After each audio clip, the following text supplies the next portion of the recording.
Hello दोस्तों, आज हम बात करेंगे टाइप्स ऑफ नाउन की।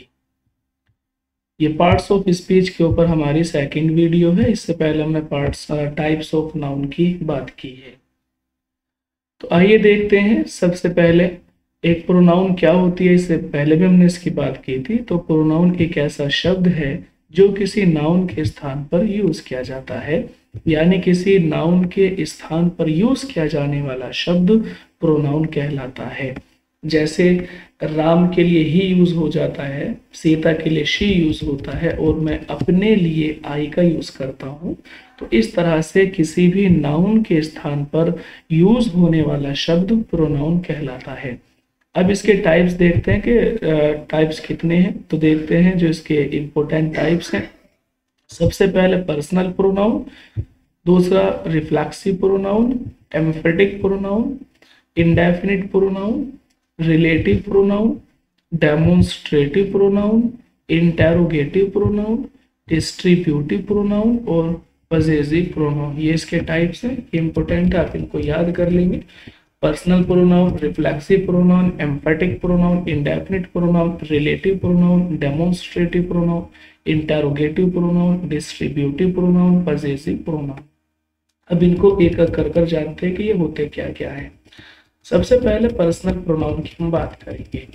दोस्तों, पर्सनल प्रोनाउन को आपको याद रखना है पर्सन, है ना। आपको पता होगा कि इंग्लिश में 3 पर्सन होते हैं, फर्स्ट पर्सन, सेकंड पर्सन और थर्ड पर्सन। तो आपको पर्सनल प्रोनाउन को याद कैसे रखना है, पर्सन, है ना। यानी जहां पर पर्सन की बात हो, चाहे वो फर्स्ट पर्सन की बात हो, चाहे सेकंड पर्सन की बात हो, चाहे वो थर्ड पर्सन की बात हो, तो पर्सनल प्रोनाउन में पर्सन का यूज किया जाता है। देखेंगे the pronoun that talks about any person, यानी ऐसा प्रोनाउन जो किसी भी प्रकार के पर्सन की बात करता है। किसी प्रकार का यानी फर्स्ट सेकंड थर्ड, किसी भी पर्सन की जब बात होगी तो पर्सनल प्रोनाउन में आएगा। आमतौर से 3 पर्सन्स होते हैं इंग्लिश में। फर्स्ट पर्सन है, इसमें आई और वी आ जाते हैं। सेकंड पर्सन में सिर्फ यू आता है, जबकि थर्ड पर्सन में ही, शी, इट और दे। तो ये आपको 3 पर्सन याद कर लेने हैं। अब इनको हम, जो बहुत ही इंपॉर्टेंट चार्ट होता है पर्सनल प्रोनाउन का, वो बहुत इंपॉर्टेंट, आपको इसको हर हाल में याद रखना है अगर आपको प्रोनाउन को जानना है तो सबसे पहले फर्स्ट पर्सन होता है। फर्स्ट पर्सन में आई और वी, ये इसकी सब्जेक्टिव प्रोनाउन है, जबकि ऑब्जेक्टिव प्रोनाउन आई का ऑब्जेक्ट मी, आई का पजेसिव प्रोनाउन माई, और आई का जो रिफ्लेक्सिव या एम्फेटिक प्रोनाउन माई सेल्फ। इसी तरह वी सब्जेक्टिव फॉर्म वी होती है, ऑब्जेक्टिव फॉर्म अस, पजेसिव फॉर्म अवर, और रिफ्लेक्सिव या एम्फेटिक जो फॉर्म है वो अवर सेल्व्स। इसी तरह सेकंड पर्सन का सब्जेक्ट यू, इसका ऑब्जेक्ट भी यू होता है, जबकि इसका पजेसिव फॉर्म या पजेसिव प्रोनाउन योर होगी, और इसकी रिफ्लेक्सिव या एम्फेटिक प्रोनाउन योर सेल्फ या योर सेल्व्स। यहाँ पर योर सेल्फ का भी जिक्र होता है और योर सेल्व्स का भी जिक्र होता है। अगर सामने वाला इंसान अकेला है तो योर सेल्फ बोलेंगे, और अगर वो एक से ज्यादा है तो योर सेल्व्स का यूज करेंगे। इसी तरह थर्ड पर्सन आता है। थर्ड पर्सन में यहाँ पर 4 प्रोनाउन आ जाती है। फर्स्ट, सबसे पहले कोई अगर मेल है, पुरुष है, तो पुरुष के लिए ही का यूज होगा, ही, इसका ऑब्जेक्ट हिम बनेगा, इसका पजेसिव हिज, और इसका रिफ्लेक्सिव या एम्फेटिक हिमसेल्फ। इसी तरह शी, हर सेल्फ। इसी तरह it, its, itself, they, them, their, themselves. तो ये बहुत ही इंपॉर्टेंट टेबल है जिसको आपको याद रखना है। इसके अलावा जो सेकंड नंबर पर आता है वो आता है दोस्तों रिफ्लेक्सिव प्रोनाउन, है ना। रिफ्लेक्सिव प्रोनाउन, रिफ्लेक्सिव का माने रिफ्लेक्शन, रिफ्लेक्सिव को कैसे याद रखना, रिफ्लेक्शन, यानी जब हमें किसी सब्जेक्ट के अंदर उसके ऑब्जेक्ट का भी रिफ्लेक्शन दिखाई दे, यानी जब सब्जेक्ट अपने आप को ही रिफ्लेक्ट करता है, अपने आप को ही बताता है, बयान करता है। इसकी डेफिनेशन कुछ इस तरह से है कि ये एक एक्शन को परफॉर्म करेगा, और वो जो एक्शन है वो खुद सब्जेक्ट के ऊपर ही रिफ्लेक्ट करेगा। यानी आप ये कह सकते हैं कि सेंटेंस में एक सब्जेक्ट होता है, एक वर्ब होता है और एक ऑब्जेक्ट होता है। लेकिन जब सेंटेंस का सब्जेक्ट और ऑब्जेक्ट एक ही पर्सन हो, यानी सब्जेक्ट और ऑब्जेक्ट, सब्जेक्ट अपने बारे में ही बात करेगा, तो उस समय ये रिफ्लेक्सिव प्रोनाउन होगा। आप एक बार और समझे कि जब सब्जेक्ट किसी और पर्सन की बात ना कर कर खुद अपनी ही बात करे, यानी वो किसी भी काम को अपने ही ऊपर जब करता है, तो वो उस समय रिफ्लेक्सिव प्रोनाउन कहलाती है। For example, I kill my self, यहाँ सेंटेंस में इसका मतलब होगा आई किल माई सेल्फ, मैं अपने आप को ही मार दिया, यानी मैंने अपने आप को कत्ल किया है। तो यहाँ पर आई इसका सब्जेक्ट है, किल इसका जो वर्ब है, और माई सेल्फ ये इसका एक तरह का रिफ्लेक्सिव प्रोनाउन है। क्यों? क्योंकि मैंने किसको कत्ल किया? अपने आप को ही। चलो आगे एक और एग्जांपल से देखें। I talk to myself, मैं अपने आप से बात करता हूँ। आई इसका सब्जेक्ट है, टॉक इसका वर्ब है, और टू माई सेल्फ मैं बात किससे कर रहा हूँ? अपने आप से। तो यहाँ पर यानी मैं कोई एक्शन अपने ऊपर ही कर रहा हूँ। चलो आप एक तीसरा सेंटेंस और देखें। ही किल्ड हिमसेल्फ, उसने अपने आप को मार लिया, उसने अपने आप का कत्ल कर लिया। तो ही इसका सब्जेक्ट है, किल इसका वर्ब है, और हिमसेल्फ इसका रिफ्लेक्सिव प्रोनाउन। तो यहाँ पर ही ने किसके ऊपर एक्शन किया? अपने ही ऊपर। यानी इसका मतलब आप अब ये समझ लें कि जब कोई सब्जेक्ट अपने ही ऊपर कोई एक्शन को परफॉर्म करता है, किसी और ऑब्जेक्ट के ऊपर नहीं करता बल्कि अपने ही ऊपर करता है, तो उस समय रिफ्लेक्सिव प्रोनाउन होता है। तो उम्मीद है आपको क्लियर हो गया होगा। थर्ड देखें, एम्फेटिक प्रोनाउन। हालांकि देखने में रिफ्लेक्सिव प्रोनाउन और एम्फेटिक प्रोनाउन दोनों सेम से ही होते हैं, लेकिन अगर आप इसको बारीकी से समझेंगे, जैसे मैं आपको बता रहा हूँ ऐसे समझेंगे, तो आपके लिए बहुत आसान होगा। देखें, emphatic pronoun it emphasis the subject of the sentence. जो सेंटेंस में सब्जेक्ट होता है, उस सब्जेक्ट के ऊपर ये एम्फेसिस करेगा, उसके ऊपर जोर डालेगा। यानी देखें, she herself close the gate, यानी वो खुद ही गेट को बंद कर दिया, उसने खुद ही गेट को बंद कर दिया। आगे देखें, he himself will do his work, कि वो खुद ही अपना काम कर लेगा, खुद ही अपना काम करेगा। यानी सेंटेंस में जो सब्जेक्ट है शी, तो वो खुद ही उसने गेट को बंद कर दिया। तो हमने जोर दिया सब्जेक्ट के ऊपर कि ये काम किसी और ने नहीं किया, बल्कि ये काम उसने खुद ही किया है, उसने खुद ही गेट को बंद किया। इसी तरह he himself will do his work, अरे भाई उसका काम कोई और नहीं करेगा, बल्कि ही हिमसेल्फ, वो अपने आप ही अपना काम करेगा। तो एम्फेटिक प्रोनाउन तब होता है जब हमारा जो सब्जेक्ट है उसके ऊपर एम्फेसिस किया जाता है, उसके ऊपर हम जोर डालकर बोलते हैं, तो उस समय एम्फेटिक प्रोनाउन बन जाता है। रिफ्लेक्सिव प्रोनाउन में हमारा सब्जेक्ट और ऑब्जेक्ट एक ही होता है। सब्जेक्ट जो एक्शन को परफॉर्म करेगा अपने ही ऊपर करेगा या अपने ही लिए करेगा, ठीक है। जबकि एम्फेटिक प्रोनाउन में ऑब्जेक्ट अलग होता है, इसमें ऑब्जेक्ट सेम नहीं होता बल्कि ऑब्जेक्ट कोई अलग होगा। बस इसमें ये याद रखना आपको कि जब हमारा जो सब्जेक्ट है उस सब्जेक्ट के ऊपर क्या किया जाता है, उसके ऊपर फोकस किया जाता है, यानी वो काम वो खुद ही करेगा। ये काम तो भाई मैं खुद ही करूंगा, ये सामने वाले से हम बोले कि भाई ये काम तो मैं खुद ही करना पड़ेगा, तो जब हम उसको जोर डालकर बोल देते हैं। इसके आगे नेक्स्ट है इंडेफिनिट प्रोनाउन। इंडेफिनिट माने अनिश्चित। अनिश्चित यानी जब हमें यही ना पता चले कि सब्जेक्ट कौन इंसान है, मैं हूँ, तुम हो, सामने वाला राम है, सीता है, या कौन इंसान है, जब हमारा प्रोनाउन जो है वो क्लियर ना हो, वो निश्चित ना हो, बल्कि कैसा हो, इनडेफिनिट, अनिश्चित, ठीक है। कह रहे हैं कि जब प्रोनाउन किसी पर्टिकुलर थिंग या पर्टिकुलर पर्सन को रेफर ना करे, यानी सामने कोई पर्टिकुलर चीज ना हो बल्कि नो ही ऐसे ही बोल दिया जाए, कुछ नहीं, बस, ठीक है। तो इनडेफिनिट प्रोनाउन, इनडेफिनिट अनिश्चित, जब सब्जेक्ट अनिश्चित हो, जब सब्जेक्ट अनिश्चित हो हमारा, उस समय इनडेफिनिट प्रोनाउन कहलाता है। जैसे कि somebody, जैसे कि someone, somebody, something, anyone, anybody, anything, all, some, everything, any person। जब इस तरह के वर्ड बोले जाएंगे जहां भी, जैसे कि all बोला जाए, all students, some students, everything, है ना, एनी पर्सन, समवन, समबडी, इस तरह के जब भी प्रोनाउन यूज होंगे तो आपको याद रखना है कि ये इनडेफिनिट है। क्यों? क्योंकि समवन किसी का नाम तो है नहीं, तो आप कैसे पता करेंगे कि कौन इंसान है, नहीं पता करेंगे, तो इसलिए ये अनिश्चित है। इसी तरह समबडी, भाई somebody has stolen my pen, किसी ने मेरा पेन चुरा लिया, तो आपको क्या पता किसने चुराया है, तो अनिश्चित है, आपको नहीं पता कर पा रहे हैं आपके किसने चुराया, तो आपको इस मौके पर somebody बोलना पड़ेगा। समथिंग, कि किसी ने मेरी कोई चीज चुरा ली है, ठीक है, कि किसी ने मेरी कोई चीज चुरा ली है। तो क्या चीज चुराई, आपके बैग में से चोरी हो गई और किसी ने कहा कि मैंने आपके बैग में से एक चीज निकाली है, और वो ये ना बताए कि उसने चुराया क्या है, तो आप क्या बोलेंगे, आपको तो नहीं पता उसने चुराया क्या है। तो इसी तरह जब हमारा सेंटेंस के अंदर कोई पर्टिकुलर थिंग या पर्टिकुलर पर्सन नहीं होता, बल्कि ऐसे ही बोल दिया जाता है किसी ने, कुछ, सब, इस तरह, तो ये इंडेफिनिट प्रोनाउन होती है। इसको सेंटेंस से समझे, nobody is in the room, के कमरे में कोई भी नहीं है, कमरे में कोई भी नहीं है। अब ये नोबडी किसी का नाम थोड़ी है, ठीक है, ना ये किसी के लिए रिफ्लेक्टिव एम्फेटिक प्रोनाउन का काम कर रही है, बल्कि कमरे में कोई भी नहीं है। इसी तरह एनीबडी मे हेल्प यू, कि तुम्हारी मदद, कोई कोई तुम्हारी मदद कर सकता है ना, एनीबडी मे हेल्प यू, कि कोई तुम्हारी मदद करेगा, कर सकता है। अब कौन करेगा, मैं करूंगा या सामने वाला कोई थर्ड पर्सन करेगा, कौन करेगा कुछ भी नहीं पता, ठीक है।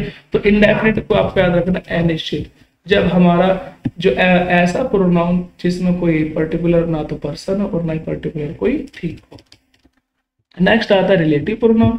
रिलेटिव आपको याद रखना है रिलेशन से, यानी दो सेंटेंस होंगे और एक सेंटेंस का दूसरे सेंटेंस से क्या रिलेशन है, क्या संबंध है, वो आपको रिलेटिव प्रोनाउन में पता चलेगा। देखें कि ऐसा प्रोनाउन जो कि दो या उससे ज्यादा सेंटेंस को कनेक्ट करता है, उनको जोड़ता है, ऐसे प्रोनाउन को हम क्या कहते हैं, रिलेटिव। और आपको याद कैसे रखना है, रिलेशन, संबंध, यानी जब एक सेंटेंस का संबंध दूसरे सेंटेंस से बताया जाता है तो उसमें रिलेटिव प्रोनाउन का यूज होता है। अच्छा, वो कौन कौन से रिलेटिव प्रोनाउन कौन कौन से होते हैं, दैट होता है, वाट होता है, वाट एवर हो सकता है, वुम हो सकता है, वुम एवर हो सकता है, विच एवर या वेयर। ये इस तरह के प्रोनाउन हैं जिनका इस्तेमाल हम रिलेटिव प्रोनाउन के लिए करते हैं। सेंटेंस समझे, this is the boy who came here yesterday. देखें, दिस इज द बॉय, ये एक सेंटेंस है, ये एक लड़का है। दूसरा, वो केम हेयर यस्टरडे, है ना, तो यहाँ पर दूसरा सेंटेंस ये है। तो देखो ये जो वो वर्ड आ रहा है बीच में, इसमें ये बन जाएगा रिलेटिव प्रोनाउन। क्यों, क्योंकि जो वो है ये वही लड़का है, दिस इज द बॉय ये वही लड़का है, वो केम हेयर यस्टरडे जो यहाँ कल आया था।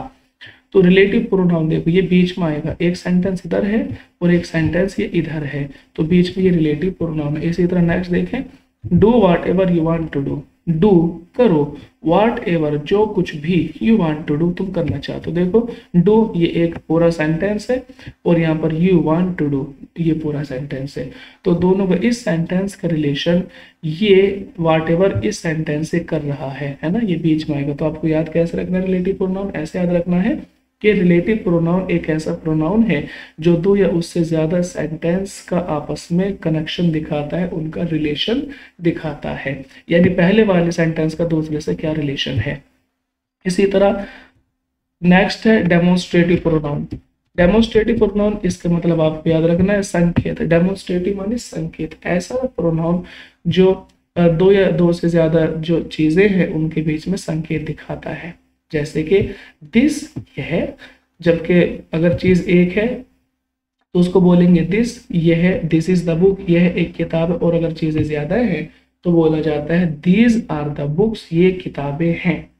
तो दिस और दीज ये डेमोन्स्ट्रेटिव प्रोनाउन में आता है, और अगर कोई चीज दूर है वहां तो उसको बोलते हैं दैट इज योर बुक वो तुम्हारी किताब। अगर ये है तो दिस, और अगर वो बोलना है तो आपको दैट, और इसी तरह अगर चीज एक है तो दैट बोला जाएगा, और अगर चीजें ज्यादा है और वो दूर है आपसे तो आप उसको बोलेंगे दोस, है ना। ये नियर के लिए यूज होते हैं दिस और दीज, नियर के लिए, और अगर दूर है कोई चीज तो दैट उसके लिए यूज किए जाते हैं। जैसे कि दिस इज माई कैट ये है मेरी किताब है, दिस इज माई कैट। तो यहाँ पर जो दिस है ये एक डेमोन्स्ट्रेटिव प्रोनाउन होगा। इसी तरह दीज आर माई बुक्स, अब देखो मुझे ये बुक्स ये प्लूरल बना दिया तो प्लूरल के लिए दीज लगाते हैं, और जबकि एक के लिए सिंगुलर के लिए दिस लगता है। तो दीज आर माई बुक्स ये मेरी किताबें हैं, ये मेरी किताब नहीं है किताबें हैं यानी जमा है, तो यहाँ पर जो दीज है ये भी एक डेमोन्स्ट्रेटिव प्रोनाउन होगा। इसी तरह दैट इज योर डॉग वो कुत्ता तुम्हारा है, दैट इज योर डॉग वो तुम्हारा कुत्ता है। तो यहाँ पर वो तुमसे दूर है, दूर की बात हो रही है कि भाई वो जो थोड़ी दूरी पर जो कुत्ता है वो तुम्हारा है, तो यहाँ पर दैट क्या बन जाएगा डेमोन्स्ट्रेटिव प्रोनाउन। और अगर मान लो कुत्ते ज्यादा हैं तो बोलेंगे दोज आर माई डॉग्स, यहाँ पर एस लगाएंगे, डॉग्स है ये, ठीक है, डॉग्स। तो वो मेरे कुत्ते हैं, कुत्ता नहीं है, कुत्ते हैं।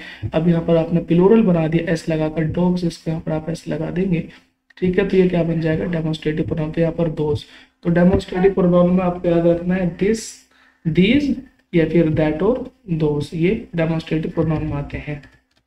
नेक्स्ट है इंटेरोगेटिव प्रोनाउन। इंटेरोगेटिव प्रोनाउन में क्या आता है, इंटेरोगेटिव आपको याद रखना है, इंटेरोगेटिव माने क्वेश्चन, सवाल। जब आप किसी से कोई सवाल करते हैं तो उस समय आपको इंटेरोगेटिव प्रोनाउन का यूज करना पड़ता है। तो कहेंगे कि ये एक ऐसे प्रोनाउन है जिसका यूज हम क्वेश्चन पूछने के लिए करते हैं, ठीक है। अब वो कौन कौन से वर्ड है जिससे क्वेश्चन पूछा जाता है, जैसे कि व्हाट इज योर नेम, तुम्हारा क्या नाम है। तो ये जो आपने क्वेश्चन पूछा है नाम का, वो क्या से तो पूछा है, तो क्या एक इंट्रोगेटिव प्रोनाउन है। इसी तरह वो केम हियर, कौन आया है, तो वो ये भी एक इंट्रोगेटिव प्रोनाउन मानी जाती है। विच ये भी इंट्रोगेटिव प्रोनाउन, whose ये भी, और whom ये भी। ये इसके अलावा वेयर आप बोल देते हैं। तो अब बस आपको बेसिकली याद ऐसे रखना है कि ऐसा प्रोनाउन जो कि क्वेश्चन पूछने के लिए यूज किया जाता है वो इंट्रोगेटिव प्रोनाउन कहलाता है। जैसे कि व्हाट इज योर नेम, तुम्हारा क्या नाम है। तो यहाँ पर आप देखें व्हाट, ये जो व्हाट है इससे ही आप सवाल पूछ रहे हैं, तो व्हाट इसमें इंट्रोगेटिव प्रोनाउन बन जाएगा। यहाँ पर आपको क्वेश्चन मार्क लगा लेना है, व्हाट इज योर नेम के बाद क्वेश्चन मार्क आता है। वो इज योर ब्रदर, तुम्हारा भाई कौन है। तो यहाँ पर जो आपने क्वेश्चन पूछा भाई का, वो whose है यानी कौन। तो ये जो कौन है वो, यही आपका इंट्रोगेटिव प्रोनाउन बन जाएगा। यहाँ पर भी क्वेश्चन मार्क लगा लेंगे, ठीक है।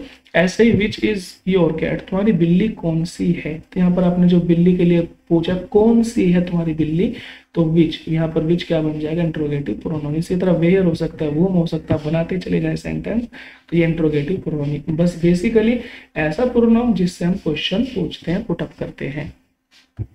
नेक्स्ट आ जाता है डिस्ट्रीब्यूटिव प्रोनाउन। ऐसा प्रोनाउन जो दो पर्सन या दो चीजों के बीच में डिस्ट्रीब्यूशन करता है, यानी उनको बांट देता है। डिस्ट्रीब्यूटिव माने बांटना, चीजों को अलग अलग कर देना। ऐसा प्रोनाउन जो दो या उससे ज्यादा चीजों को आपस में अलग अलग कर देता है, बांट देता है। अच्छा, कौन कौन से वर्ड जिसमें आते हैं, जैसे कि ईच ऑफ द, अगर इस तरह का आपको वर्ड दिखाई देगा तो आप उसको डिस्ट्रीब्यूटिव प्रोनाउन समझें। नन ऑफ द आ सकता है, इसके अलावा either of the, neither of the, या फिर एवरी, या फिर वन, है ना, वन ऑफ द आप ऐसे बोल देते हैं इसको कई बार। तो देखें each of the guest has gone, तो each of the guest has gone इसका मतलब प्रति एक जो मेहमान है वो चले गए हैं। ये भी आपको याद रखना है कि ईच ऑफ द के बाद में आपको जो वर्ड रखेंगे उसको प्लूरल फॉर्म में लिखना है। जैसे कि ईच ऑफ द के बाद जो गेस्ट है इसमें एस लगाकर लिखना होगा, यानी प्लूरल फॉर्म में। हब यानी मेहमानों में से प्रत्येक चला गया है। इसी तरह नन ऑफ द, यहाँ भी आप ऐसे करेंगे, जो भी आप वर्ड रखेंगे यहाँ पर स्टूडेंट्स या फिर टीचर्स या फिर बॉयज, उसको प्लूरल फॉर्म में रखेंगे। तो आप देख सकते हैं each of the guests has gone, प्रत्येक मेहमान जा चुका है। Either of the students can, कभी कह रहे हैं कि हर एक स्टूडेंट आ सकता है। तो यहाँ पे देखिए आप ईदर ऑफ द स्टूडेंट्स, यहाँ पे मैंने एस के साथ रखा हुआ है। तो आपको याद रखना है डिस्ट्रीब्यूटिव प्रोनाउन में, पहले तो आपको डिस्ट्रीब्यूटिव प्रोनाउन याद रख लेने हैं, और फिर ये भी एक बात याद रखना है कि आप वो द के बाद भी जो वर्ड रखेंगे वो प्लूरल फॉर्म के साथ रखा जाएगा, ठीक है। तो इस तरह से ये जो हमारा, इसके अलावा जो नेक्स्ट बचता है हमारा पजेसिव प्रोनाउन। पजेसिव प्रोनाउन में इतना कुछ नहीं होता है। पजेसिव प्रोनाउन में बस आपको याद रखना है कि पजेसिव मीन्स अधिकार, है ना। जब आप किसी चीज पर अपना अधिकार बताते हैं तो वो होता है पजेसिव प्रोनाउन। वो वहाँ छूट गया लेकिन आप इसको ऐसे याद रख लेंगे। पजेसिव प्रोनाउन के माने ऐसा प्रोनाउन जो अधिकार को बताता है। किसको बताता है? अधिकार को, यानी आपका किसी चीज पर जब हक होता है, अधिकार होता है। और पजेसिव प्रोनाउन में कौन कौन सी प्रोनाउन आती है, जैसे कि माई, आप अपना अधिकार या तो माई से बताते हैं। जैसे कि मेरा पेन, माई पेन, आप बताते हैं कि इस पर मेरा अधिकार है तो कैसे बोलेंगे, दिस इज माई पेन। या फिर our, your, his, her, its, their, ये सारे के सारे प्रोनाउन कैसे हैं? Possessive pronoun. जब भी आपको इस तरह के कोई प्रोनाउन दिखाई देगी तो आप उसको क्या समझेंगे कि ये पजेसिव प्रोनाउन है, और इस प्रोनाउन का यूज हम किसी चीज पर अधिकार बताने के लिए करते हैं, जैसे कि दिस इज माई पेन, कह रहे हैं दीज आर आवर पेन्स, ठीक है, this is your pen, this is his pen, this is her pen. इस तरह से आप इसका यूज जहां जहां करेंगे वही वही पजेसिव प्रोनाउन बनता चला जाएगा। यहाँ पर ये थोड़ा छूट गया तो आप इसको अपने आप से यहाँ पर लिख लेंगे 9th नंबर पर कि पजेसिव प्रोनाउन ऐसा प्रोनाउन जो चीज़ों पर अधिकार बताने के लिए जिसका यूज किया जाता है वो कहलाता पजेसिव प्रोनाउन। जैसे कि एग्जांपल हो जाएगा this is my pen, this is your pen, इस तरह से। तो उम्मीद करते हैं आज के लिए इतना काफी है। सुनने के लिए धन्यवाद। आपका दिन शुभ हो।